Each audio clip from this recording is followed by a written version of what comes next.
definitely the rise of the Asian and Eastern cultures. So now, if you are like me, you already know about the Thor, the Greek mythology, and the type of American culture, because Hollywood and Western countries are so prominent among this, and they were actually so good at making these movies, and also they have kind of a rich history. So you are already familiar with the Greek gods like Thor, Poseidon, and recently I have watched the Odyssey, so that is why I'm taking the name.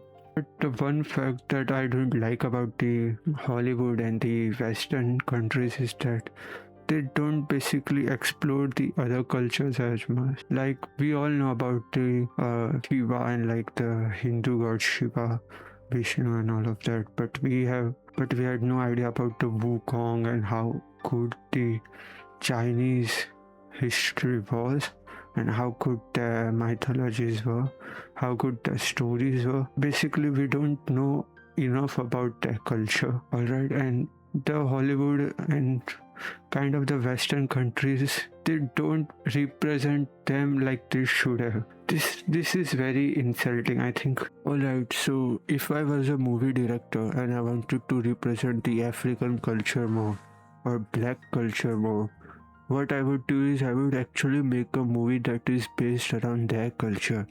Oya, the god of winds and storms. Sango, the god of thunder. There are many movies that we could have made with this. They want to represent the Western countries where they were not present in history. So basically, what they do is they kind of make the European gods black, and their history black, so that they can improve their relations with the black people and kind of make them feel home. That is why we see more and more movies with different people in them. Like I wouldn't be surprised to see uh, a Asian man as a Greek god anytime soon. And like watching new movies is kind of getting more and more expensive now. You don't expect me to buy the tickets of a movie, spend my time, travel to a cinema, watch a 2 hour movie with expensive food and expensive popcorn that are trash, and actually spend my 2 hours in the cinema hall watching a disgusting propaganda film. But here is the thing, I can sit at my home, wait for a few weeks, wait for a movie to actually be available on the websites that I should not go on, and watch it for free. Which of the two options are you picking? And with the rise of Netflix, Amazon Prime package of the good films that actually we can watch, now there are some movies that I think I will always go and watch in a cinema. Hail Mary, Odyssey, Avatar, and like the old Transformers movie, maybe some of the Avengers Endgame, Avengers Infinity War. Now, these are the movies that you would actually want to watch in a big screen and get the full experience, because they are just a notch above other all movies, in my opinion. For example, many of the low end and mid end budget movies, no one is going to watch them in a cinema because it is just expensive. No one has actually the time to go there and watch it. And also, our attention spans are kind of going crazy with the brain rot content that we are watching. Another thing is, a lot of people only look at the box office collection and how popular the actual movie is, and how well it is doing in the cinema and on the streaming website, and how well it is being appreciated. But that is not how the movie industry actually works. The majority of the films that are big enough and that are, like the top of the notch, really big production cycle involved, most of them are actually funded by private equity. And whenever the private equity gets involved, they all have their own personal interest that the movies have to follow. You take money from them, you are expected to perform intentions of their funding. You know what I'm saying? They may be promoting some type of culture, promoting some type of propaganda, be it fast food, be it capitalism, be it individualism. So whenever you take funding from these guys, you are supposed to do some things that are required. And with the recent movies, all I'm saying is Like they are just doing their corporate interest, and like they are just doing it for money, and they don't really have any passion in the movie and production of the movies. Okay, so all right, we have to talk about we have to talk about the franchise fatigue that is going on in the Hollywood. Basically, so there are like the small particular IPs of the big production houses that are really popular, and they just try to milk that stuff again and again. So, for example, let's say Spider Man, okay?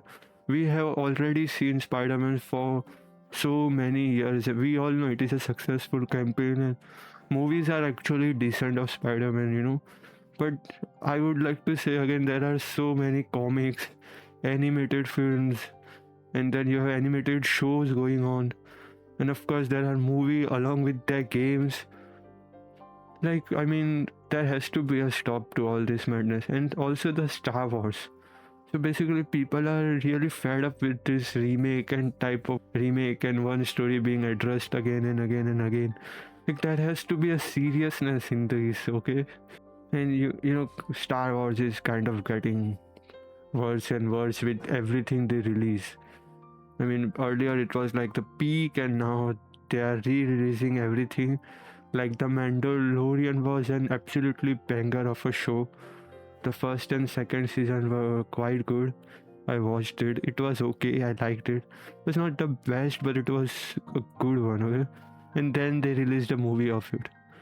I mean, come on. I mean, how much will you make out of these IPs? Okay, there has to be a point where they stop doing this.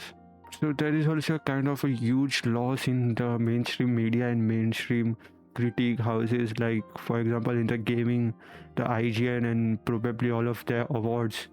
Like no one really trusts them anymore, The reviewers that are kind of paid by the same guys who are making the movies in a way.